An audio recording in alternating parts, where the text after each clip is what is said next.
What's up, everybody, and welcome to the Misadventureland Games Show. I am Bobby, and I'm here with Justin. Hello. Hello, Justin. How are you? I'm doing all right, pretty good. Just all right. Just pretty good.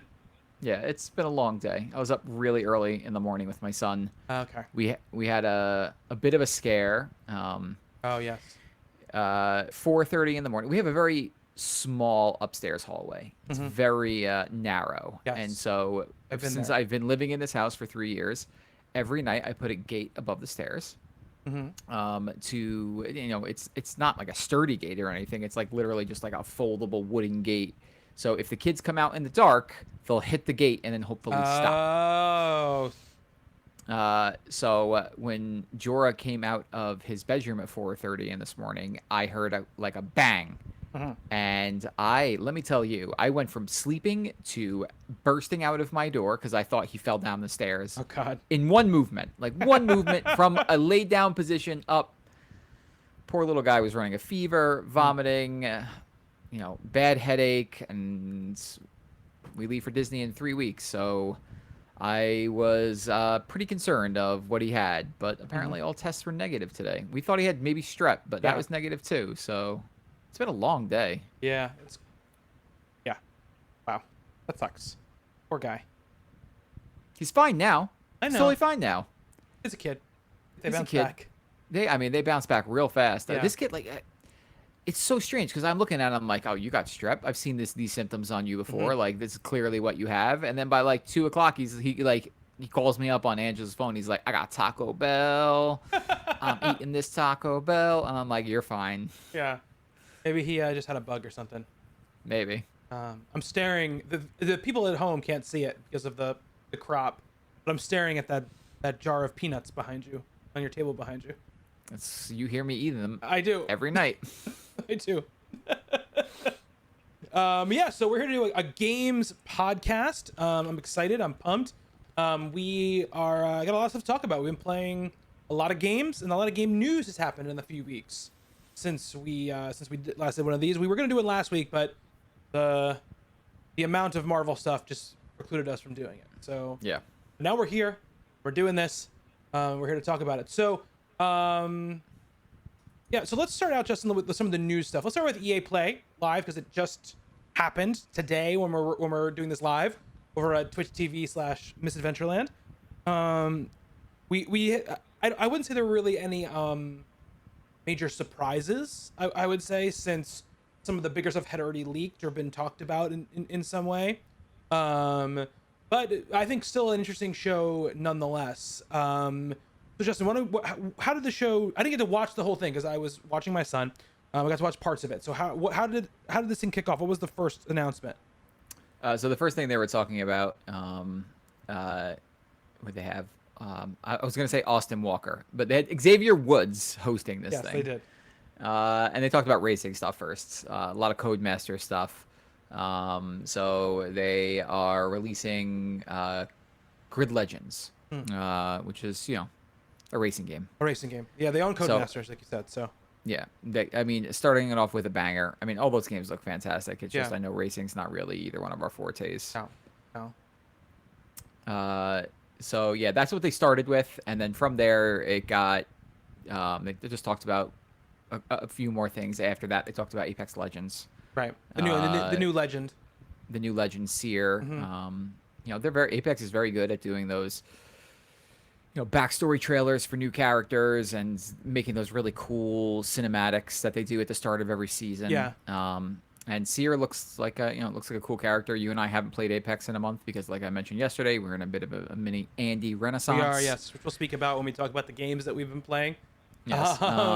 So when Andy pops his head up from his 87 seasons of British TV and he comes back to us for a while, we play a lot of games with Andy, and one Yes. of those games is not Apex Legends. No. So we're on a bit of a break from Apex, but I'm excited to maybe jump in on the start of the next season, at least see what Seer is like and see whatever they do to the map. I'm just continually always impressed by the way that they churn out content for that game. Yeah, I was watching a little bit of like the presentation. Obviously, they didn't do the gameplay trailer yet. That's going to come next week, I think, for the character. But they did talk about his abilities, and they said that His tactical ability is these like micro these drones, not the micro drones, the drones that shoot out of his chest, and track, they will spot and track enemy players in a certain distance if you're able to find them. And the way you're able to find them is that his passive ability is that when he's like aiming down sights, he has a heartbeat sensor, and he can hear when people are close to him. So if he hears when people are close to him and he finds where that is, he can send out those drones, and they will track and mark the enemy combatants in the field. And then his ultimate is essentially like that ultimate of that Killjoy character in Valorant, where he sends out all like this swarm of micro drones, and they create like a dome that if anyone passes through it, they get stuck in it. So it's a real area of control. I thought it was that he could just literally track them completely. He could see everybody through the walls while they remain in the dome. He can see them. That's what I thought it was. I heard the guys. I was listening to. They were interviewing the Apex like guy, and I believe it said they get stuck in it. I believe maybe you can also see them through the walls if they're in there. But yeah, it says it'll track any enemies that pass through it. Okay. Yeah. All right. He's a seeker or a tracker. Yeah. So he's a character that's based really upon like Bloodhound, like tracking your enemies down, and Crypto. It is possible, I guess. Now that you're saying this, Justin, that he said track and not trap. Yes, that's exactly what he said. I should have read the thing and not just listened to the guy speak, because I listened to that thing and I thought he said trap. Yeah, it is tracking them. That's good. So it's like a more useful Crypto. It's Bloodhounds for everybody. Right. Like, you can see everybody outlines, which is neat. Yeah. Hi, Mr. Gunny, by the way. In chat. After that, they talked about. Was it then they talked about Battlefield? I think it was then they talked about Battlefield. No, I know they at least talked about that game, the Lost in Random. Lost in Random. Yeah, so they talked more about that, and when is that coming out? I mean, that game looks cool. It comes out September 10th. It's gonna be on basically everything. Yeah. I mean, that game has an art style. Yeah. Our friend Bobby North said it to me. He's like, it looks like Crash Bandicoot and Coraline mixed together. And I was like, all right, well, I get the Coraline part, but Crash Bandicoot, I'm not too sure. Because it has platforming, maybe. I guess it may be because it has platforming, but yeah, I mean that game definitely has a look about it. Definitely, yes. And for sure. It's gonna give somebody nightmares. Probably me. I feel like a lot of these EA original games like have this sort of like, not this art style, because art style is very unique, but this sort of vibe, this like kind of creepy, like that game Fee. What was that game that came out? Faye.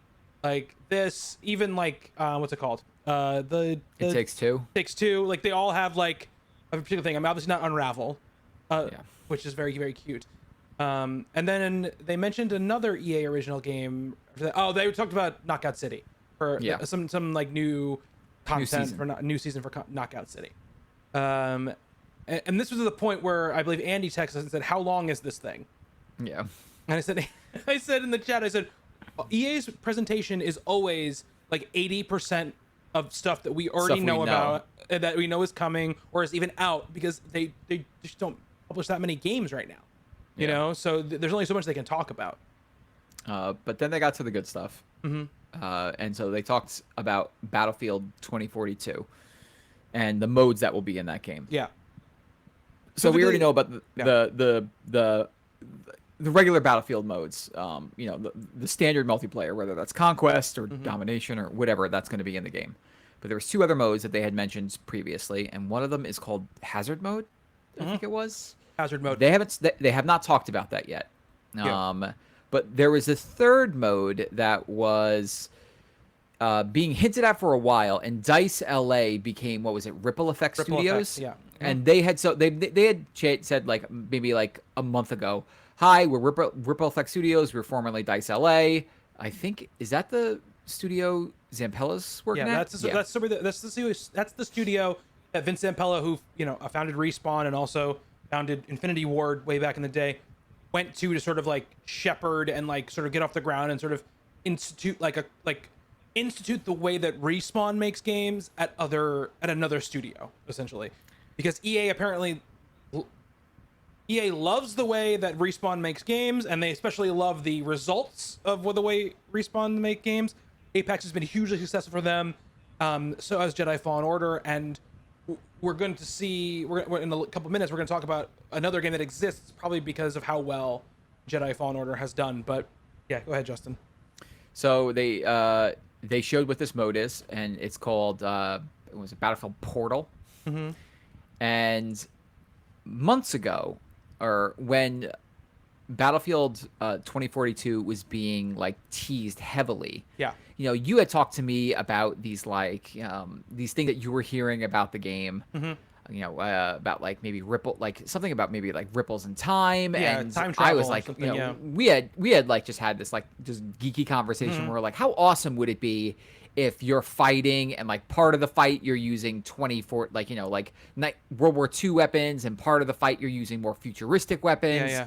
And like these like ripples in time kept happening. Mm-hmm. That wasn't the case. No. But then they introduced this mode, which takes some of those ideas and throws it together. So Yeah. basically it's a sandbox mode. Mm-hmm. But it might be the most in-depth sandbox mode I've ever seen. Yeah. And so what it's doing is it's taking two maps from Battlefield 1942, Battlefield Bad Company 2, Battlefield 3, two maps from each of those, and then the 6 new maps that will be in Battlefield 2042. And they're giving you those maps and saying, take any of the assets in these maps, any of the characters, the weapons, the vehicles, and you could do anything you want with them. Yeah. You can, and they were showing this, like they had a mode where you were seeing soldiers from 1942 fighting against soldiers from 2042, or they were taking the medics from Battlefield 3, and they were having a knife fight between World War II soldiers, and then the paddles from a defibrillator from Battlefield 3 soldiers. And you can create any mode you want. It's all custom. You can make it where, and they showed some of these custom games where you can have like maybe a squad of 6 2042 soldiers against 30 World War II Battlefield 1942 soldiers, and see like who comes out on top of that. Yeah. You can change time to kill. You can make it health regeneration upon kill. You can make the players faster. They're giving you, and they said this in the video, they're giving you the toolkit that as developers they previously only ever had. Yeah. So they even And they're just showed making like it this an open thing. Yeah, I mean they showed the screenshot of like logic puzzling, basically like logic framing of systems. Like here, like you know, it's like drag and drop. It's not like you're plugging in custom code, but you can basically take like all of their parameters and mash them up however you want, and change like values and stuff, you know, on them, which is pretty cool. So yeah, so we have that going on with that, and then they said one thing they said was you cannot. This is not a map editor. It's not a level editor. You can't tweak the physical like layouts of these maps that they're bringing in any way. They said that you'll be able to do the weather effects in some of the maps. Right. Like one of the, I think the 1942 maps, they'll have low tide, high tide, so you could accommodate more players. Right. But other than that, it's completely open to you. Yeah. You can do whatever you want with it. Yeah. How do we feel about this? I think it looks awesome. The one thing was weird was they kept just calling it Portal while they were talking about it, and it was like, we're very excited for Portal, and I was like, this is a weird thing to hear in a video game conference, and not being about the game Portal. But I think it looks amazing. You know, I think for us and our group of people, it's gonna live and die by like what DICE themselves or Ripple Effect themselves and the really talented members of like the community end up putting together as far as custom modes go, because I don't foresee any of us like getting in there into the logic editor and like No way. moving stuff around and doing stuff. I mean, if there is like a easier version of what they showed, you know, if it's just like, okay, like here's like a list of parameters, like you get for like custom games in a lot of when you have access to the custom game function of just about any shooter, you have a certain amount of parameters you can like turn on and off. And I just hope that those exist in this game. So you can just say, okay, like I want to do like, this many players on one side, this many players on the other side, and I want like these weapons only, and I want it to be on this map, and I want it to, I hope like that stuff at least is easy to do and stuff like that. So you could do like a quick custom game.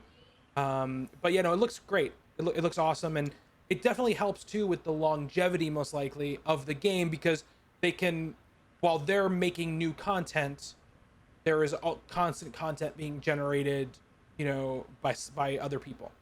I mean, and also the fact that they didn't say, "Hey, we're putting this out and that's it."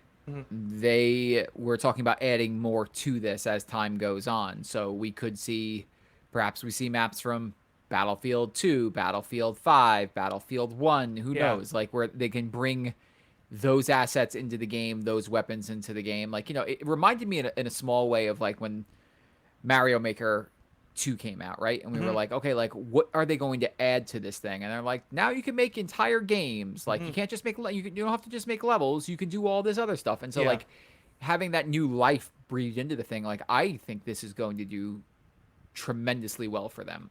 I could picture. I never thought that we would make levels. That's just not, or game modes. That's just not our type of thing. Yeah. But I think far and away this will be the most popular thing they maybe have ever done. Yeah, I mean, it feels a little bit like the next generation or next step of the Forge, from back in the Halo 3 days, which was hugely popular for them and was a very, at the time, like a mind-blowing amount of customization and access, especially for something on a console. And like if they can create it, what they want is for social media to be full of insane, crazy, like out of this world moments that happen during these modes, right? It's like it's really meant to be a thing where it's like, okay, like we set up this crazy thing, like this 1 versus 100 player like zombie type thing, one person with an M16 and 100 people with knives or whatever, and guess what, like the person with the machine gun won, or whatever, you know what I mean? Like they want stuff like that. They want crazy shit like that. And I think it'll happen, especially nowadays when so many people are creating content and so many people are doing that stuff, and some people are just gotten used to the fact that like used to clipping their stuff, used to all that kind of stuff. I think it will be very powerful for them going forward. It is instantly the most. I was very excited for 2042, but like I am more interested in this than I am now in 2042's actual gameplay. Yeah. I love Battlefield 3. We tried really hard to go back and play Battlefield 3. Or is it Gruen was in chat mentioned like surprised that Metro is not part of this, and I guarantee Metro is their what's the big Call of Duty map that everybody loves? Nuketown. Metro is their Nuketown. It shows up. It's going to show up in every game moving forward. Because in Battlefield 5 they made a Metro map. They did, yeah. And it's probably their more like I would assume one of their more popular maps in that game. Yeah. So I assume that Metro will be coming from one of the games. I will say we also don't know that it's not part of one of the maps that's in Battlefield 2042. These maps are apparently huge, like way bigger than the maps have ever been, and a Metro could definitely fit into one of those city maps that they have. So I think that we still don't know what all those maps even look like. Yeah. And we won't for a while, and we still don't know about this. I think we had heard a rumor, or they had put out some information about what was the other mode? Hazard mode. Yeah. Which is supposed to be like battle royale-ish, but they haven't detailed it totally yet. So yeah, they're really sort of like metering out this information throughout this rollout of the game. We're not that far away from the launch of the game, so I don't know. They said that you're gonna hear later in the summer. We're gonna hear about the hazard mode or whatever. So we'll see when that happens. Hey Teeter, welcome in to the chat. Thank you for joining us. So yeah, I think it looks great. It's one of those things where I was already excited about it, and it was Yeah. cool to see some stuff of it, you know, some more gameplay. But I want to see, I want to see more like more full matches, more full gameplay of matches to see how it like really performs and looks and feels, you know, going through it. I think they said the open beta is like September Yeah. 5th, like first week of September. So we don't have that long to wait before we can actually get in and Yeah. play some of this. I have to pre-order the game, right? That's the open beta. The Oh, closed okay. beta is for pre-orders, and that'll be before that. It'll Yeah. probably be when I'm in Florida, of course. I feel like they would have announced it by now. That's only like a couple weeks away, right? Yeah, it's true. Yeah. Yeah, I feel like they would have announced it by now. They want to get them pre-orders in. So yeah, and then they closed out the night. They closed out the day with a Dead Space. Surprise. Surprise! Surprise. If you haven't been paying attention to the internet, a definite surprise. If not, if you had a couple weeks ago, we knew this was happening. It's EA Motive, who is remaking the original Dead Space game, but with elements of some of the other games like reincorporated into it. And I don't think they were clear about like, does that mean story or does that just mean like some gameplay refinements or I had seen that they were talking about taking a pass at some of the characters, like Yeah. perhaps changing some of the things in the game character-wise. Mhm. So it's kind of it makes me think maybe a bit of like the Final Fantasy VII remake, just like it's still the same story, but do the things change? Does any of the story elements change at all? But like kind of has the spirit of the first game. right? Yeah. I hope so. I mean, it's been so long, I don't really remember Dead Space 1. Yeah, it's for next But gen yeah, only. I'm- Xbox Ne- Series X, PC, and PS5. I was excited about that Yeah. because I want to be terrified in all glory detail. All Glory detail. glorious 4K detail of Yes. terror. But yeah, I mean, we like Dead Space, Love Dead Space. and I was excited to finally see this get out there. I mean, Jeff Grubb says that he heard the game looks really good, and that we should hear more about it. He said soon, and then later clarified that soon meant before the end of the year we would hear more about it. Yeah, I wonder yeah, how yeah. far. I wonder how far along it is.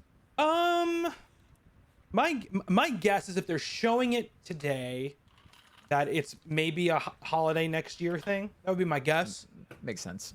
They tend to be a little bit gun shy nowadays about showing games that too early because they've had some very bad results from doing that. Yeah. Yeah. I mean, look, Dead Space is like one of my favorite franchises. Dead Space 2 is one of my favorite games of all time. And I'm very excited to see what it is. It's great. You know, I would say like I played like a couple hours of the original Dead Space like last Halloween or whatever on stream, and I remember that. Yeah. it still holds up like pretty well. Like it obviously doesn't look like a new game anymore. But I almost would have rathered them, I guess, do a new game, I guess, than just a remake of the original game. But I guess then you can't really do Isaac, and then you kind of miss the, because there are two reasons they're probably doing this, right? One, Jedi Fallen Order sold extremely well, and it showed them that like single player story driven campaign games can be big sellers, and for EA that hadn't been the case for a while, you know, for them. Both they hadn't focused on it, and when they did, they got kind of burned by it. Like when they made that new Mirror's Edge game, that it seemed like if you paid attention to the internet, it was gonna blow the doors off. It didn't sell any better, or maybe sold worse than the original Mirror's Edge. So they kind of got gun shy about it, and but Jedi Fallen Order, and then I think also the success of those Resident Evil remakes, I think also kind of made them go like, okay, like there's an appetite for these type of games, both in a horror way and in a single player way. And I think Dead Space did, you know, they made 3 Dead Space games, and they did well, but they never were in that era. That was full on that era of time where like if you weren't selling, you know, 15 million copies for one of these companies, your game was considered like a failure or needed to be reworked, or you needed to do whatever to it, which is what led to Dead Space 3 having co-op and like an item store or whatever in I it. forgot about that. Yeah. So it was one of the things where like a TV show that everyone like loves but doesn't get high ratings, and they keep trying to tweak it to get like the mass audience to like it. This is what they did with Dead Space. But now we've gotten it far along enough from Dead Space where there are people like us who were still already adults, but not like who enjoyed it, but also like probably a bunch of people who are way younger than us who played it when it first came out, who now it's like it's their Resident Evil, or it's like crystallized in their mind as like this is what a horror game is supposed to be or whatever. So they have so much goodwill behind what that game is, that I think at this point it makes a ton of sense for them to bring it back. Just call it Dead Space and do that. I mean, nothing's stopping them from making this first game and it going off script in the second game. No, of course not. And I would rather even them. if they, yeah, and I agree. Like, I don't remember a lot about the original Dead Space. I barely remember a lot about Dead Space, period. There are moments that I remember, but I can't remember the beat for beat story of it. But I would rather them maybe make one in the spirit of the first game and go in a different direction completely. But again, even if they kind of stick to script for the first game, it gives them, I mean, they could do whatever they want after that if it's successful. Yeah. I will never in my life forget that scene in Dead Space 2 at the beginning, like the eyeball thing. Like when you're at the beginning, that's at the end. That's at the ends. No. That's the very beginning of Dead Space 2. You're strapped in the chair, and like you have to do the eye thing, right? Yeah, that's the very beginning of Dead Space 2. I thought that was the very end of the game in Dead Space because he has to do that to go fight the monster. No. At the beginning of Dead Space 2, we're probably talking about different things. He's strapped to that chair. He's been he's not captured, but he's like a patient, and like they're gonna experiment on him. They're trying to figure out like what's going on with him, and like he's like basically like this doctor's in front of him, and then like one of the things like basically kills the doctor when it's like right in front of your face or whatever. Oh, it's like, okay. We're talking about, yeah. We're talking about different things. Yeah, talking about different things. I was thinking the end of Dead Space 2, where he's in the machine and you have to get the needle above your eye and then drill into your own eye. No. Dead Space 2 is a very good game. It was like the right mix because that was another thing where the stuff that they messed with Dead Space, I ended up liking, which is they kind of like you can track the history of Dead Space by what games were popular when Dead Space was coming out, because Dead Space 2 has like a lot of Uncharted like vibes in it, like a lot of like the whole ship is falling apart and I'm like I'm holding on by one hand and the handhold's breaking and I'm and he would get through these things and then make some sort of like odd quip or whatever when it was done, which is funny because he didn't speak in the first game at all. Yeah, I know. But I love Dead Space 2 to death. So I'm very excited to see what this is, and EA Motive hasn't had the best record of getting games out the door. They've had a lot of Star Wars stuff sort of like given to them and taken off their plate. What was the last Star Wars thing that was taken away from them? They were doing. They were helping on that Ragtag. Ragtag game, and then when it got taken away, it got given to them, and they prototyped something that was supposed to be the next game. Then that got canned. Then they did do the story and stuff for Squadrons.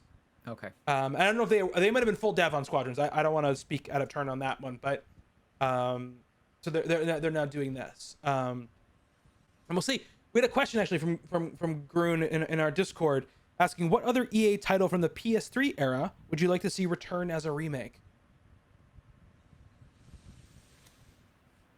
Well, let me do a quick little research here of EA titles. EA titles in the PS3 era. Yeah. Let's do it together. List of Electronic Arts games, 2000 to 2009. So let's go down a little bit. Let's see here. When would be the PS3 era went till the PS3 era went to 2000 and yeah, I just typed in Wikipedia, right? Yeah. So hang on. Here we go. PS3 video games from EA's official site. Okay. Let's hear about it. All right. I'm gonna not talk about the sports franchise. I'm looking at it too. Okay, okay. Garden Warfare is still around. Garden Warfare's still Battlefield's still around. around. Need for Speed is still around. Dragon Age is coming back. Army of Two, buddies. Let's Oh, let's go. do it. Army of Two. Let's go.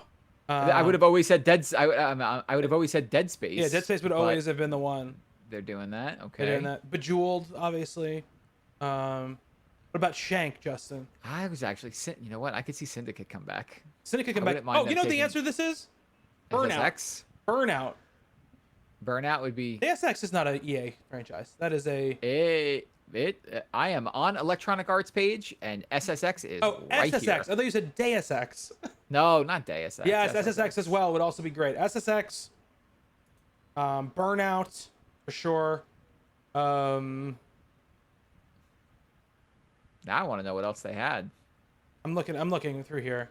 There's the problem is they also like I mean, Skate's coming back. they also like list every DLC that came out for Yeah. everything. Dante's Inferno, obviously. Yeah, so we're on the same page right now. Famous EA How game many Tetris. expansions for Battlefield do they have? They have a My lot of. goodness. They have a lot of them. They have a lot of them. The Godfather game. But Burnout, SSX, but I guess SSX was technically came out in the PS3 era. I have a game. But it's not really an SSX franchise. What is it? Don't know why I love this game as much as I did, but I boy. remember getting 1,000 achievement points for it on the 360. Uh-huh. The Simpsons game. God. I loved that game. Well, they wouldn't have that license anymore. No, they wouldn't. That would be a Disney game. I need to look at that for a second because I liked that game a lot when it came out. American McGee's Alice. But they made one of those. Forgot. They made one of those games not that long ago. Yeah, I agree. I mean, it's, like I said, that I had thought there would be something Dragon Age at this thing, like, but they're apparently saying it's on track, but it's 2023. Because they did sort of, I guess, internally reboot it at some point when they moved away. Because you remember when they first were talking about it, they were talking about it was going to be like multiplayer stuff in it. It was going to have like It was a live game. it was a live game, and they completely went away from that. Adam says it'd be great if they could make a FIFA game that wasn't a gambling simulator. Did you hear that story about that story? About in what was it? I think the Ukraine. Yes, where yeah. there was like 3,800 PS4s all hooked up and running, and people thought it was a crypto thing, and it was like, no, they're just mining for FIFA Ultimate Team cards. Yes, yeah. It was a whole different kind of crypto. That's amazing. Yeah. There's something wrong with your video game economy if, these people have 4,000 PS4s hooked up. And they can, and because also in a warehouse they have to rent, and power they have to pay for because they're confident that they can make a good profit, even with all that overhead. Yeah. Yes, it's crazy. Hugh asks, in Battlefield 2042, what mode would you love to create? I mean, the easy answer is just give me Metro with. I would say, I mean, this gun was not there, but mutual friend of ours loved playing that game with me when the USAS had explosive rounds. And just, they weren't bringing back that gun. That wasn't on the list. But if I could have anything, I would say maybe the Metro, 100 players, all USAS with explosive rounds, just for the sheer insanity of it all. Okay. I guess when we were talking about like the rumors and like what the idea of the time, the different time periods being stuck together, which I can't believe ended up being partly true. Just about my dream would be, and I don't think you can do this in there because I don't think you can like, and maybe you can, because the Battlefield has modes that are like you start on one map and then you transition to another map and then you transition to another map. It was like Grand Operations thing. But I would love if you could like do a Grand Operations that could like switch between, time periods as you go through the different like maps and stuff like that. I think that would be really cool to do. Almost like travel through like Time. I think that'd be really, really neat. Like if there was a map where there's like, there's an iconic bridge, right? Yeah. And you're playing on it in 1942, Mhm. and then all of a sudden you're playing on it in 2042, and Yeah. everything is different around the bridge, but the bridge is still there. Yeah. Yeah. Yeah. And it's like you could still see it's the same map, but it's just like the window dressings are all different. Yeah. Like that would have been super awesome. Yeah. And then they have maps, like you said, like something like Metro, which they've done in multiple games. So they Yeah. have they have the ability to do that, right? And also with this, they also have the ability to bring back other maps into this like grouping of like maps they have right now, right? And sort of fill out that roster, and they can they have Ripple Effect working on them, so it's not main dice having to like put them in the main game, and they can sort of focus on their new big scale maps, and then put like the older maps, which they're going to remake, into that, and it kind of, I think, gives the game a little more refresher feeling, and not just like, okay, what's the new maps in, like, what's the new maps in Battlefield this week, and this month or this quarter or whatever. Oh, it's like 3 maps we've already had. They can kind of do that on this side and focus on those bigger maps. I mean, it would be amazing. They could do a 128 player deathmatch, Yeah. which is basically a battle royale. Yeah, that's true. People could make their own battle royale games out of it. They could probably get close. Yeah, I wonder if you can make it so like Weapons spawn on the ground. weapons spawn on the ground, all that kind of thing. I don't know. I don't know like how deep their editor would go. If there is a battle royale in the making for Battlefield 2042, you would imagine those possibilities would be in the would editor. exist. Yeah. So, but we'll see. Well, I doubt it's the full like unlocked editor that you would have if you were actually creating the game, but we'll see what happens. So let's talk about the next question. Grun asked 2 questions. He asked that question about EA, and then he asked about the Steam Deck and when we get our Steam Decks. So let's talk a little bit about the Steam Deck. Let's do it. Valve last week confirmed the Steam Deck, which is a handheld PC that comes loaded with SteamOS, and it has 3 models. It has a 64 gigabyte, 256, and a 512. 512. Yeah. It basically is a 7-inch LCD screen with control, with thumbsticks and buttons and these mouse pad, touchpad things. It looks like a mutated Switch, essentially, is what it looks like. A chonkier Switch. A very chonky. It's extremely chonky. It looks like a Game Gear. It looks like it looks like a Game Gear. And it will be launching later this year in December. And the 64 gigabyte model comes with like standard flash memory, and the 256 and the 512 both have NVMe's, super fast SSDs in them. And the top model has like some glare resistant glass on it. The big deal about it is it has like very modern architecture, right? It has like modern AMD chipsets in them and architecture. So it's running like very new architecture, obviously not like crazy, like, thousands of dollars PC architecture, but it should be able to run, your games on the screen and run them in good settings when they're small. And it also will have a dock you can dock to a TV. It's also an open system, so it comes with SteamOS loaded in, which basically gives you like a console-like looking front end that you can peruse all your Steam games, and you can play it like a console there. You can basically wipe the system and install anything you can install on a normal PC onto it. So you could install a fresh install of Windows and just run it that way. They haven't really talked about like performance or anything like that, as far as like if you uninstall Steam, is your SteamOS more geared to take advantage of this hardware or not? Don't really know, but you could do whatever you want. So it means you could put Epic Game Store, you could put Game Pass, you could put the Blizzard launcher, though right now maybe not something you would want to do considering what's going on with Blizzard, all of that kind of stuff, and it seems very interesting. Justin, how do you feel about it? Well, I think when it was announced, we both looked at each other and said, "Very cool, not for us." Yeah. And then the next day we bought one in grand you and I fashion. Yes.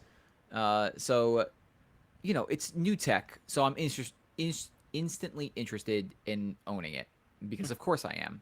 Because I hate money and I want to get it out of my pocket as soon as possible. It's a shame my wife doesn't feel the same. I built this PC. I have an Xbox Series X. I have a PlayStation 5. I have two Switches in my house for some unbeknownst reason. So like, is this for me? Like, it'll depend. My immediate thoughts upon seeing it was like, I hope this is successful. I would love to see version 2. That was my first thought, and that's what we talked about. Maybe you and I would wait for version 2 to come out, but then the hype starts. And I started watching those IGN videos and started seeing other journalists talking about how cool this thing seems. And it's like, all right, well, like, should I do this? And then I'm thinking more about it. And like, I got the Backbone, which I'm holding up in front of the screen right now for those who are watching the video version. And it's just like this thing that's like Xbox kind of has partnered with for their Xbox Cloud service, where it just plugs into my phone and I can sit down on the couch and I can connect to any of my remote play devices, or I could just stream through the cloud straight to this thing. And so I've been using that lately, on the weekends when I'm downstairs, and there are times where it's like I have the ability to play video games during the day if I want to, because like the kids are watching TV and Angela's reading a book or whatever, and it's like, well, I don't want to like sequester myself up in my office, but like I would sit on the couch and play a handheld, and so that's why I bought the Backbone. And I played that last week, over the last maybe like week or two, and I've enjoyed it. But the problem is, I'm getting old and my eyesight sucks, and so my phone is not nearly big enough for what I'm trying to do. I was trying to play some Crackdown on it, and I could barely see anything. Yes, I've been playing Crackdown 3. We'll get into it later. So the more I've been thinking about it, my life right now, up until this point, has not really incorporated handheld devices. But I have a feeling that's going to change in my life moving forward. Not to the point where, like, hey, look, I'm going to be playing primarily on a handheld device, but in those instances where I'm downstairs in the living room with a family and the kids are doing something and I don't want to be away from them, but I want to hop on and play something from my Steam library, let's say. Like it'll give me the option to do that. And so for getting in on the ground floor of this thing, I ended up pre-ordering the middle tier version. So I got the 256 gigs. Part of me really wishes that I did more, so I could just have the top of the line model and not think about it. But look, it's 500 and something bucks as it is. Yeah. Alejandro, I wear glasses. I've had glasses since I was 4 years old. I'm wearing contacts right now.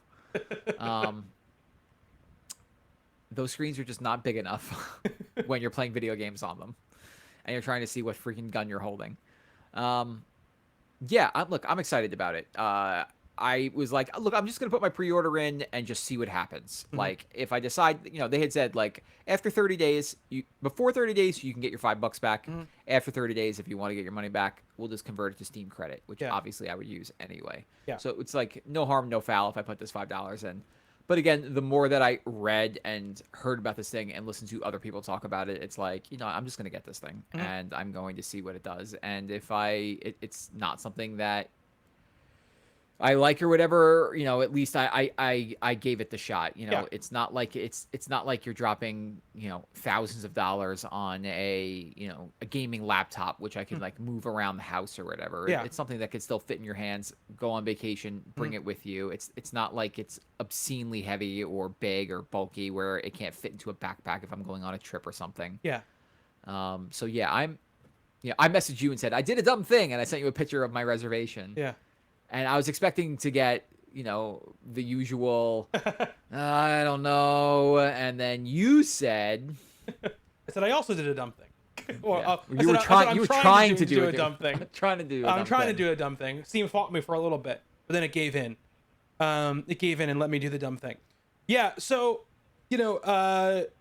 let's preface this right away. I absolutely don't need this thing. There's no anything I say after this point is at its very best a circumstantial benefit of getting it, and it's very worse just a complete rationalization, right? So let's just put that out there. I got it because I'm a broken individual who, if this thing had just been like, because these things exist already, right? There's a bunch of Chinese like handheld PCs that have kind of similar architecture, blah blah, whatever. You could probably go and buy right now and bring it. The fact that it has like the name, like it has like the name of like a major player in the industry. They're putting their name on it. It's called the Steam Deck. You know, Great name. It's a good name, except I almost always say Stream Deck every single time I talk about it. And so that means it's like it's a major entry. Like it's the same reason I almost bought the fucking Stadia bundle when it launched or whatever. Which that I can't. Thank goodness. So that's part of it. Because I like when they I remember when they did the Steam Machine thing, like that it ended up not being anything that they really branded. It was always just like, we have partners they're making like I was like, this is not what people. It seemed like they wanted to go all the way and then backed off at that point. Like they were gonna make, because there was all this talk back then, they were gonna make like basically like the console experience, but like sort of upgradable, right? Like it would be a PC, but it would have a front end that you could like navigate more easily, and it'd be easier for people to like just put on their television and go. Which is why they made that controller. It's whatever. They made a demo version of their model. Yes, like they did. They were building, and Yeah. then they never did anything with it. But Yeah. that always seems really cool. Yeah. And so even back then I was like, oh, this seems cool, because back then I didn't have a gaming PC at all, and I was like, this seems like a cool thing, right? So it's a major manufacturer, major player in the video game space. Adam mentioned earlier, he has 7 million indie games on Steam that he's played 1 hour of or whatever. And I'm in the same boat. And there's a lot of times too where I buy games that have come out on Steam first, because sometimes they come out on early access first, or they release on PC first. And then like I've said it a million times on the show, so you've probably heard it a million times. Sometimes I just don't want to stay in this chair like anymore. I want to go sit on my couch, right? Yep.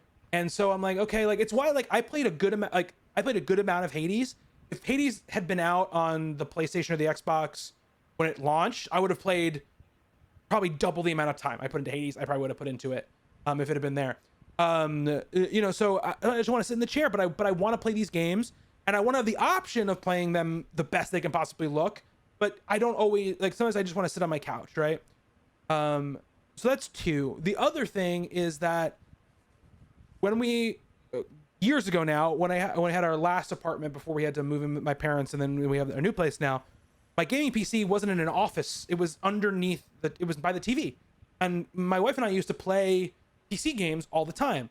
And she would play like weird horror stuff and the stuff that never comes to console, right? And stuff like Emily is Away, stuff like that. And she loved doing it. And then when we moved into the new setup, it was just not like, it didn't work out. So it was like it was like near where my desk was. And then I started doing this, and so it just it became like the machine that now it cannot leave the spot by my desk, right? But with this, I can give it to her. She can play it handheld because she loves playing handheld games in bed. She plays her Switch all the time. But also I can buy the dock and we can put it on the TV. And yeah, maybe we have to run it at medium settings or whatever. But for a lot of the games that she wants to play, that won't matter. Yeah, it's not going to matter.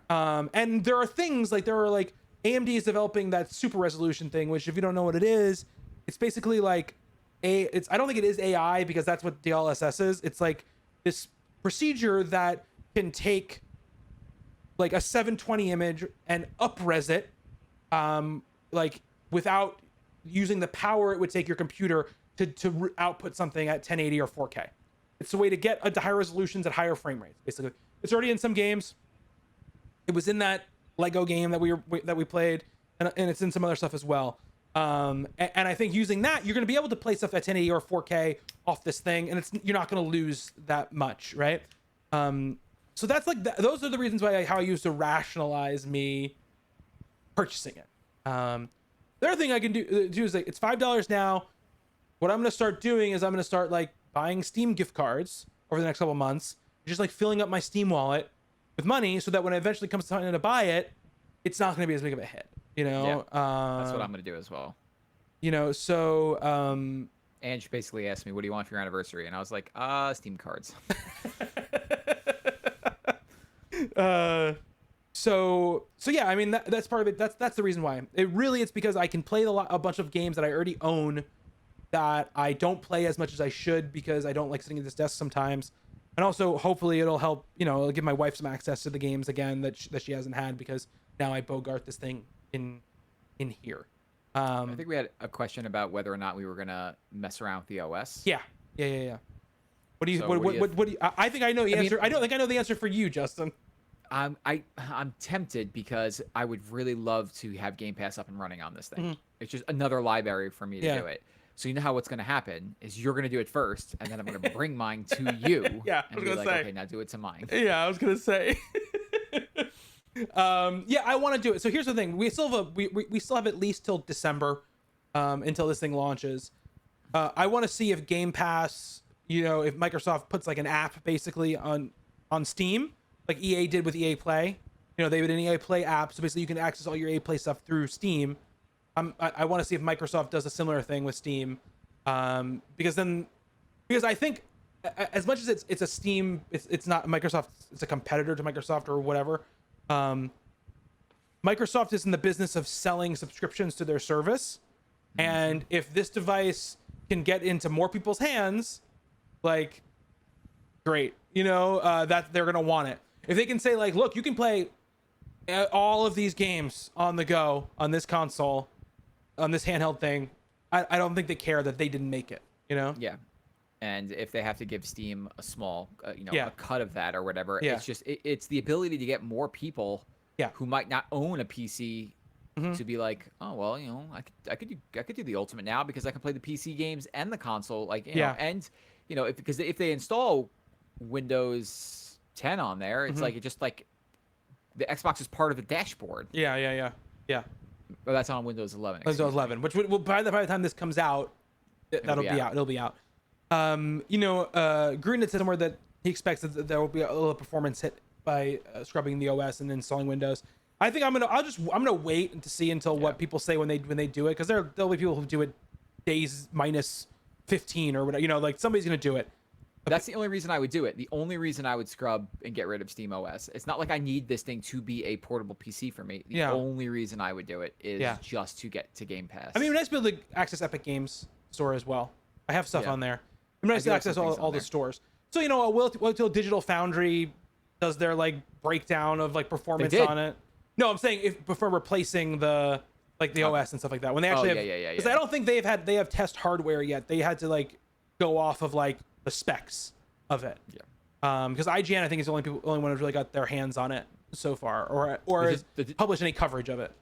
The Digital Foundry video was bullish enough to make me feel like, okay, like at least if they're saying this thing is pretty impressive. Yeah. There's some caveats, some things that they have to see, but they were like, no, this is a pretty powerful piece of hardware. Yeah.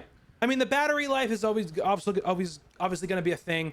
Like they said in the video too, it could be it's like 2 to 8 hours. Basically, it depends on the kind of game that you're playing. If you're playing, some like Control, I'm assuming it's going to suck your battery way faster than if you're playing, Stardew Valley on it. But they said like if you're playing Portal 2 at 60 frames a second, you might get 3 hours out of it or something like that. But if you drop it to 30 frames a second, you might get like 4 to 5. Yeah. Like my main thing is, can it survive a cross-country flight? Yeah. Can I make it to California with this thing on a 1 battery charge? My guess is no. And we'll see. It depends on what game you're playing. Depends on the game you're playing. Also, I'm sure that you can just plug it into a portable battery and it will keep it charged. Yeah. I mean, I'm not the type of person who has to really worry about battery life for these things because it's not like I'm ever that far away from an outlet at any time. No. But it seems pretty fucking rad. It does seem rad. Yeah. And like they haven't detailed how much their dock is going to be or whatever yet. The dock is separate. So we'll see. I'll get one. I mean, they also said you can use whatever USB-C dock you want. I'm very curious if you plug it into the Switch dock. What happens? It would never fit. It would never fit into the Switch dock. No, I know. It's true. You're very right about that. But I wonder, like, if you could just like take the connection wire, like out of the seed and plug it in, what would happen if it would display? When is yours coming in? What Q? Q1 2022. It says. Yeah, that was mine as well, and I ordered this thing. Yeah. within 3 minutes of it going out for pre-order. I wonder if they're just being super safe at this point, you know? And I wouldn't be surprised with the amount of people that pre-ordered this thing. Yeah. That some people look, the $400 one is I think an interesting kind of entry price. It is. It's good. It kind of puts it in line with battling the Switch. But if you're really going to play games on this thing, I mean, and you can add SD storage. Yeah, you can. The mid tier one is the one you're going to get, but that that $550 price tag or whatever it is going to come knocking in December, and I wonder if some people are going to be like, well, maybe I can wait. Yeah. And some people who are in Q2, Q3 might get bumped up a queue. Yeah, I bet they will. There are some games like there are caveats, obviously, like Apex Legends right now, Destiny. Any game that uses anti-cheat is not going to be is not currently compatible. But they said they hope by the launch that all these games will be compatible. The other thing I'll say too is this runs SteamOS, which is based off Linux. It's not Windows. They use this thing called Proton, which is supposed to increase compatibility, and apparently they're investing like a huge amount of resources and money into like taking the Proton list of compatible games, and they have been very bullish in saying that almost every game in their library should work by the time the thing launches. Destiny's the one I really want to work. So we'll see. Destiny would be good. I like that's the thing too. Like we were gonna talk about some games, but like games like New World, that's like the kind of thing I want to be able to play on that thing. You know, because like it seems perfect for it. I would sit on the couch while Desmond is like buzzing around me, and I can just I'm just gonna knock out these and if I have to put it down and whatever, who cares? You know what I mean? Like it doesn't matter. So that's the kind of stuff that I hope it does work on there. And a lot of people they want Final Fantasy 14, like all that stuff to like work. I mean, look, if you wipe the thing and you install Windows 11 on it, all those sort of caveats go out the window as far as like what can work on it, because then everything won't work on it. But if you're going to use the built-in OS, which is nice, it's like it looks like a console OS, so it looks simple and clean and like. I like simple and clean for my OS. I know you do. My main concern is the save functionality on this thing. It's going to be Steam Cloud. I mean, it'd be my guess. But they were talking about like putting it down, putting it into rest mode, and picking it back up on your PC without having to like sync saves. Like, they mentioned they want that to happen. Yeah, they haven't said that it's going to happen. I mean, right now they said it's basically like you have to save, quit the game, and let Steam do what it always does when you quit a game, which is it does that little check mark and it tells you that your save is uploaded or whatever. Then you can just go right to your PC and start playing. Yeah. I mean, it would be amazing and like magical if they were able to do what you were talking about, just like I put it in rest mode and then I can just pick it up in the other place. I don't know if that's possible. I shudder from like the time that you do it in the middle of like some high pressure situation where you need to switch, and you end up like in like a Dark Souls game or something, and then you get back there and like it's like lost connection to the server, you've been booted out or whatever. That'd be worse. Yeah. So we'll see. It's exciting. Like I think it could be a very cool device. I am hoping. This is what I'm hoping for myself. That I get it and I use it past like the first 2 weeks of having it. My main fear is that I will get it. I will be hot and heavy on it for like 2 weeks. Then it will get put like on the charger in the corner of the room. And I'll be like, oh, where's the? And then one day I'll be like, where's the Steam Deck? I just don't think that's going to be the way it is for you and I moving forward. Like, and I wonder if it's going to be like this for parents who are gamers.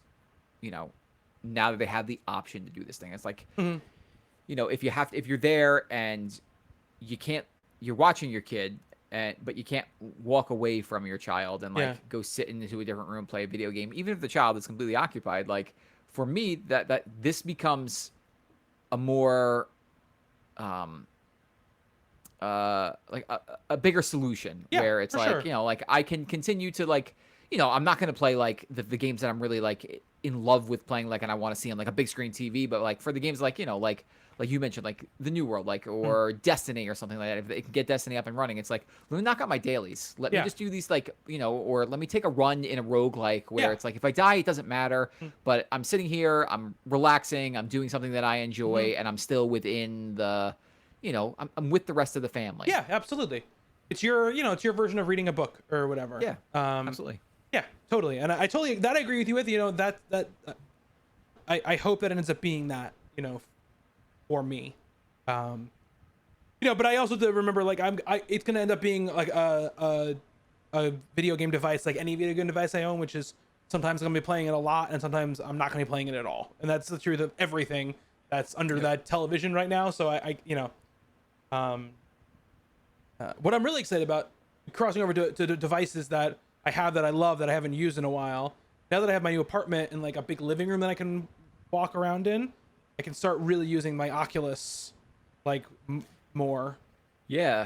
Because before I was like in my awesome. office and there was a kind of room, but I was always every time I did anything, I was at the very edge of like, anytime I moved at all, it was like, you're on the edge or whatever. And I was always terrified of like punching something. Now I can just like move this chair out of the way, move this coffee table out of the way, and I'll have like a nice good amount of space. Walk around space. Yeah, walk around space to play.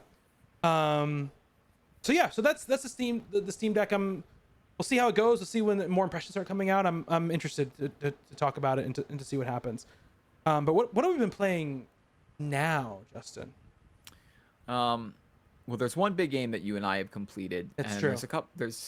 We each have like a game or so that we've at least started. Yes. That we want to talk about. What do you want to talk about first? Let's talk about the big game. Let's talk about the game we both played that we played through. Let's talk about Outriders. Let's talk about Outriders. The best, worst video game I think I've ever played. Maybe, yeah. So just so people know, since Justin got his Xbox, we've probably played, I don't know, 95% of our shared game time on the Xbox. To be fair, there's not a lot out on PlayStation right now. There isn't.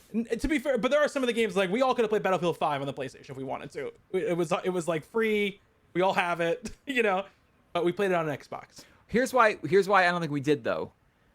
The hard drive space on a PlayStation 5 is fucking sacred territory. It's true. It is. I mean, if you're downloading something, we have to get in here and play this. And it was like, if I want to do an update to Apex, I have to delete something else. I know, yeah. I deleted Call of Duty last night. Oh, you did? 106 gigs, no, 130 gigs. I needed to update, fucking have an Apex update because I downloaded Splitgate. I was like, all right, I can't. Call of Duty's gotta go. That's still sitting on my PlayStation hard drive. It's just sitting there. I don't know why we haven't played it in so long. I don't know why. We like it, and we like the game. It's like we don't like it. Yeah. I'm sure at one point we'll go back to it, but Alejandro also got a Series X. Nice. Nice. Yeah, so we all got we have you and I have Series X's. Andy was playing on an Xbox One X for a while, and I feel like this. I'm pretty sure we shamed him into getting the Series X. The loading times on Outriders, before we get into the loading times on Outriders went from sometimes minute plus playing with Andy on the last generation console to like I can't even look at my phone and we're already loaded into the next area. But anyway, but let's talk about Outriders. Yes, Justin, I would say that we talked about this on Twitter back and forth a little bit, and we talked about this a lot, obviously, just together on voice chat. But it's like, for a while, I would say Outriders felt it always felt good to play. It never stopped feeling good, but it was very, very fun to play. Extremely fun to get into the matches and play the shooty, right? And then everything else around it, the presentation, the story, the characters, this mission structure, everything was just sort of average to bad, right? Ever went above average. But when the game felt really, really good to play and was really fun to play and the encounters were really fun, we were kind of like, who cares? We'll just skip through the story stuff and whatever, we'll push through and it doesn't matter. And we were doing all the side stuff. We were like, okay, yeah, we're having a good time. We got into some really, really intense battles that we really were like, wow, that was a lot of fun, Yeah. And then I think like it took us all about like basically 24 hours to beat the game. There was a point I'd say probably like what do you think? 2/3 of the way through the game, maybe a little bit more. That we were just like, okay, like the shine of the encounters is basically worn off. The issue with the game is that the encounters are fun, but once you get about halfway through, it's shown you everything it's going to show you as far as like what's going to happen. It's either you're gonna get a dude with guns fight, or you're gonna get a beasties fight. And you just kind of go through those things over and over and over and over again. And at a certain point too, when you reach level 22, you stop getting new powers. And so it really just becomes about like how much are you enjoying those encounters, and you know what new weapons and drops are you getting. And then when we got like a third of the way through, it was like, okay, like 2/3 of the way through, we're like, okay, no more side missions. We're just gonna do the main missions, because we're just kind of done. Like, we weren't like angry at the game, but we're just ready for it to be over. And then I would say like the last like quarter of the game was sort of like an abysmal experience as far as the encounters.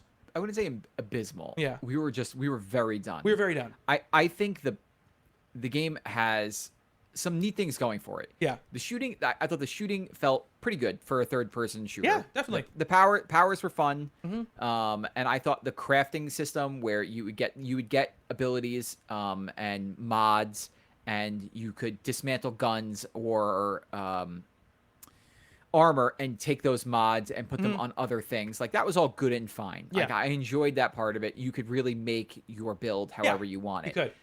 The problem is the game has like massive pacing issues. Yes. So there is a huge skill tree. Mm-hmm. There must be 50 different nodes, if not more, that you could pick. Mm-hmm. And we had spent 24 hours and I couldn't even complete one branch. And Yeah. now each branch has forking options as well. Uh-huh. I didn't even get to, in a straight line, I couldn't even make it to the end of that first branch. Right. Where I think there were abilities there that I really wanted to get. Like, my character had a lot of toxic abilities, which poison.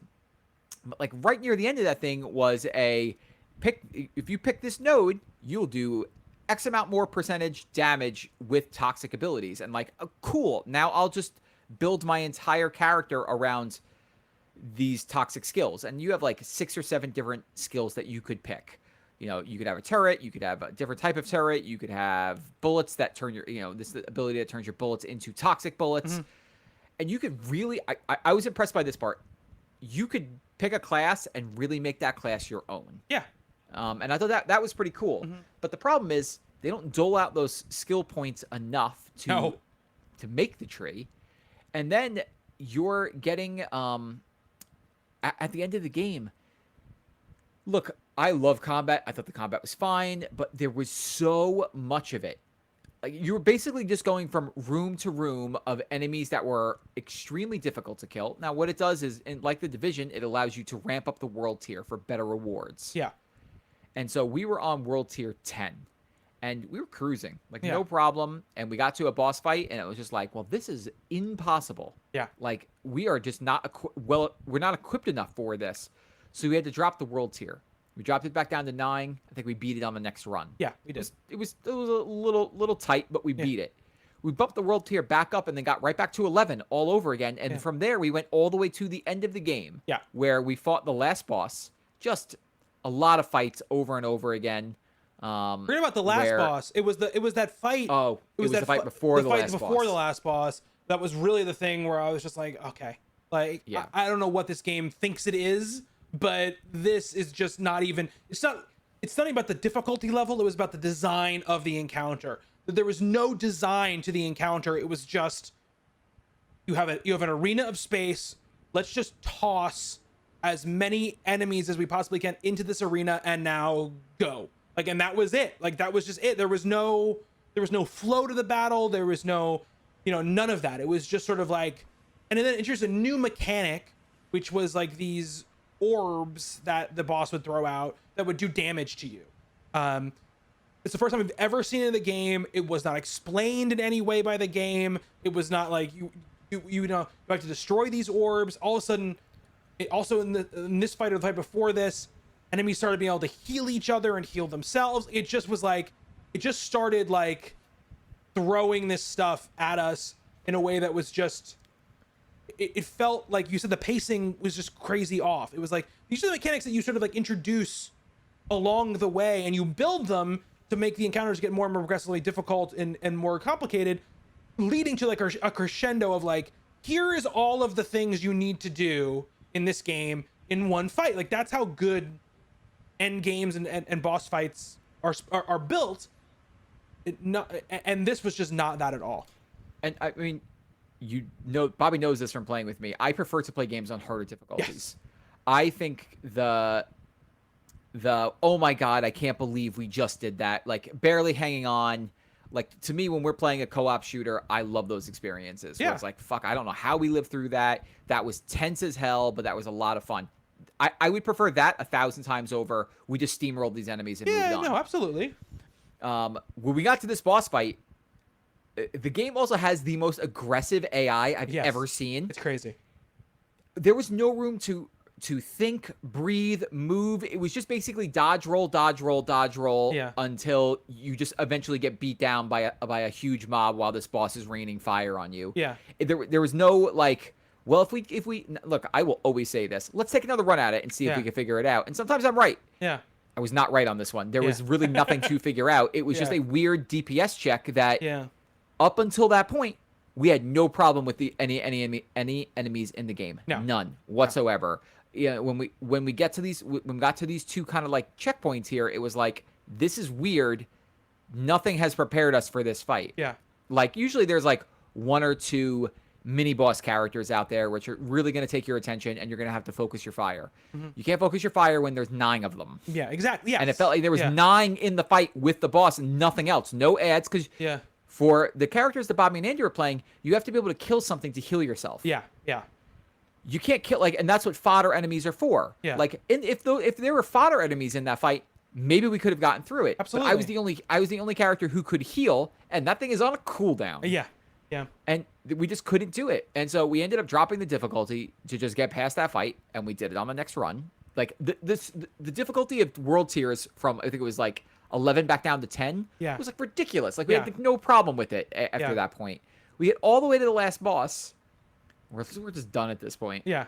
And we have the story becomes incomprehensible. Yeah. It's just a fucking jumbled mess. Which look, there's bad, there's good bad, and then there's what the fuck. Yeah.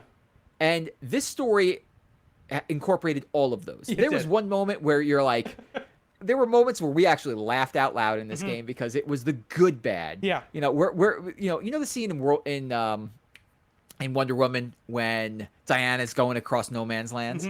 There was a scene like that in this game, and the character is giving like a rallying speech, and you think he's going to say, and we're gonna do it, we're gonna do this, and he stands there and he's like, and we are going to fuck them up. And we just, all of us, just without saying a word, just burst out laughing. It was like one of the funniest things I've ever seen a video game do, because it's doing it completely seriously. Yeah. There's no tongue in cheek. No. It is self-serious, but does not realize what it's doing. Yeah. Well, that's the thing So with we the got game too, is like that tone.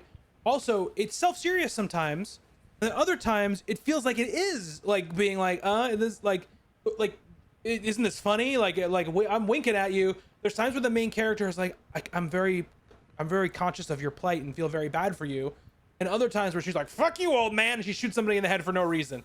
You know, so there is just no tonal consistency through the game, like in any way. But again, I didn't care about it until we started hitting these like these hard checks or just these weird difficulty spikes. Because you're right, it wasn't like we got past that hard fight and then like it kept getting harder.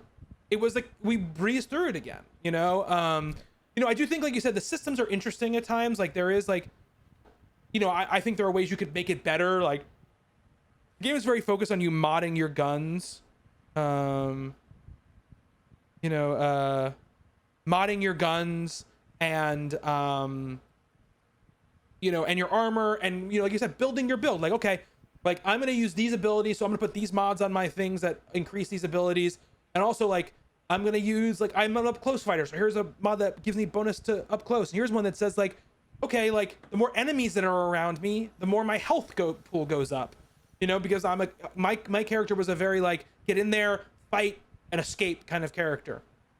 But like you just like any loot game, you get out there and you'd find new guns that were like way higher, or new armor that was way higher. And I was like, yeah, this is great, this is way higher, but this is completely destroy like what my build is, and there was no way on the fly in the missions to be like, okay, yeah, give me this gun, but put all the shit that's on my gun currently, like on the gun that I'm gonna pick up and stuff like that. Is just, if you're gonna focus so much on the build of the mods on these guns, You have to be able to do it on the yeah, fly. you're able to do it on the fly.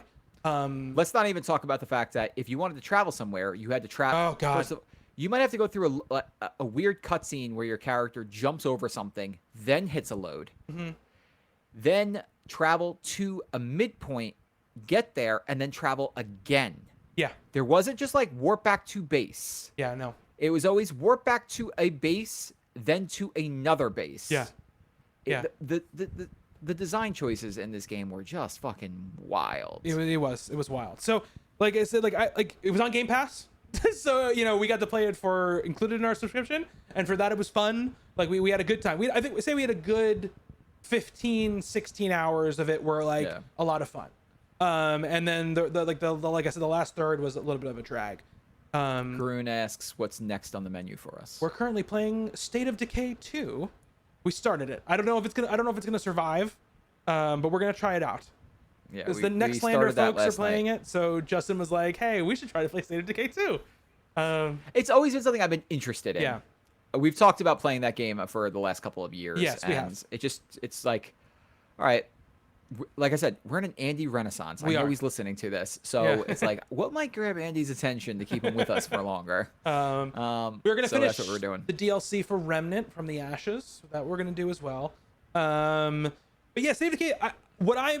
Being someone who played like 8 hours of it or whatever when it launched, I'm sort of interested to see, like, because a major component of the game is like management. It's like a management sim, So I'm just kind of interested to see like how we handle that part of it, because we're already in these situations where it's like, oh, like the base is getting destroyed because we don't got enough like materials or whatever, and we're not really thinking like, okay, let's go out and get materials. We're like, let's just go on this mission, and then if we happen to find stuff, great, we'll bring it back, or whatever. And so there's gonna be a point where like the happiness of our people is gonna matter, and like One of my guys is already dead. you got died right away. You accidentally switched to them back into my world, and then they just died right in the middle of my base, and we had to cut off their head in the middle of the base. So we'll see. That's there. I'm sure for Justin and I, when the new Legend comes out, we'll check back in on Apex and stuff like that. And I started Death's Door. I only played the first boss of it. I bought it. You bought it? Did you launch it yet? I haven't launched it yet because Okay. I've been playing that other thing. Oh yeah, tell me about the other messing thing around you've been playing. with. So I've been like, it's like I finished Ratchet and Clank, and since then I really haven't had it like a game to like jump into. So I've been playing a little bit of Halo 2 on the side. I posted a Twitter clip of another Jeff killing himself. That was completely not my fault. I messed around with Crackdown 3 just because I was like, I feel like chasing some orbs. It's fun. And that's what that game is good for. I don't know anything else that's happening with it. But I've been playing Going Under, which is on Game Pass, and it's a roguelike. Of course it is, because I'm playing it. And it's got this like ridiculous art style. But what's neat about this one is I think the combat's fine. It's like Hades. You move from room to room. You kill everything in the room. You move on. It takes place at a soda company startup. Okay. And you were hired to do marketing. And when you get there, you find out that actually the marketing is that you go into the dungeons and kill these monsters that keep coming up from the bottoms of these dungeons. Okay. But the monsters are all built around like weird startup things. Like one of them is based on like cryptocurrency. And one of them is built around a dating app, like a Tinder or whatever. And you jump down there, and there are like different flavors of monsters, like all doing business type things, right? You like go down there, and you think that you're like the dungeons are going to be like these like like fire or caves, and it's like no, it's just another business down there, and they're fighting, and you could pick up like keyboards and monitors and pencils, and like also foam sticky those sticky finger things you could throw out, or pitchforks, like all types of different weapons, and then there are skills that you could pick up. But what I find really cool about the game is I think the writing is pretty good. It makes fun of all this shit to like the nth degree. like your boss comes in and he's talking about the blockchain, like the power of the blockchain, and then there are Yeah. literal blocks hanging on chains in these basements that you could punch at people. And it just takes that just bullshit that we hear about all over the place on social media and just like skewers it to a huge degree. And I'm enjoying that aspect of it a lot. So I'm sticking like I said, the combat's fine. It's it's not like it's anything to write home about, but I think the writing is pretty sharp. And so like I keep coming back to it to just see where it goes with that. Okay, cool. I restarted the Outer Worlds, 2019 Bethesda Obsidian RPG. I played basically to the end, nearly to the end of the first planet back in 2019 when it first came out. But I at the time it had like bad performance issues like on the Xbox. So I started playing it on my PC. And then at that time it didn't have cross save. So I couldn't bring it over. I don't think still don't think it has cross save. So I was just like, I don't want to sit at the PC and play this. So I dropped it. But I've been in the mood for a game like it. But I didn't want to play like Fallout or anything like that because I'm not gonna spend 100 hours on a game. So, this one you can get through if you really mainline. You get through it in like 12 hours if you really mainlined it. I think I completed a lot of that game, and I think I finished it maybe like 30 hours. Yeah, you can do most of it in like 20 apparently, 25. So I got now through the first planet, and I got through the space station or whatever, and I'm on to like the third. Oh, sorry. And then I also went to like one of the side planets, like to do like a big long like side mission where there was like a science experiment that had gone wrong. They were trying to like, and mostly you're talking about the going under thing. The whole thing like, oh, it seems like this big epic like monster like experiments going on. Oh my God, what are they trying to make? And it's like toothpaste and like cologne or whatever, because it's that thing. And I'm enjoying it. We were playing Outriders so much stuff that I kind of, it's been like a week or two since I played it. But I've been really enjoying it, and I haven't really figured out yet. Like I've done everything I can do for Parvati or whatever. I got her date with like the woman on the space station or whatever, and we have to go back to the space station and buy some stuff or something for them. But like I because she's the first companion you get, like I have an investment in her, and like I'm sort of like invested in all the other people I've like gotten. I got the vicar dude, like the priest dude. I've got like the guy who's just randomly was sitting on the dock of the space station when you go back. I got that guy, and then I got the woman I got from like the medical clinic who like her friend was like hiding out because she was like gonna get murdered by the corporation because she squealed on debt, and she came with me. So I've got all these. I got those three people. The vicar, I have some idea, right? Because he's pretty early on. But a bunch of people, I'm like, I don't know. I'm sure it'll some of your like your loyalty missions or whatever will like show themselves as we go along. And you guys are good like combat wise. Like yeah, I'll bring you along. That vicar with that shotgun he has, I used him all the time. That thing was nasty. I'll bring you guys along because you guys have good combat skills. But I don't have any idea about your characters yet or anything like that, and I don't feel like the game really has yet given me like a reason to go like visit them and talk to them and figure out who they are or whatever. But I do what I do in these games all the time, which is I'm fucking maxing out like all the conversation stats and all like the hacking stuff, because I don't want there to be like a conversation option or like a file or something that I can't access because my shit's not high enough. Yeah. The point where I was able to I was able to like skip like a whole giant fight because my persuasion was already at like 50, like at the point it was like early on in the game, and I was just like, okay, like no, you don't want to fight me, like I'm just here to look for this thing. And the guy was like, okay, and I just got to walk around and do whatever I wanted. And that it's been fun. Like it's scratching that itch for me of those games that I like, but knowing that there is the ending isn't like crazy far in the distance makes it easier for me to just keep going with it. And sometimes there are conversations where I'm just like, I don't really care about this conversation, and I'll just button through it. There was one of the characters I just was like, I don't like you. Like I just like never did anything with them. I think it was the kid by the docks. I was Okay. like, I'm not feeling anything with you. So, But I got drunk with Parvati, and that was fun. She's a good character. Yeah. It's good. I'm enjoying There's it. one thing about that game that drove me crazy. It's when you talk to somebody, the first option is get off my ship. Yeah, I know. And every time I was like breathing heavily, like make sure you don't choose this option where I banish them from the ship.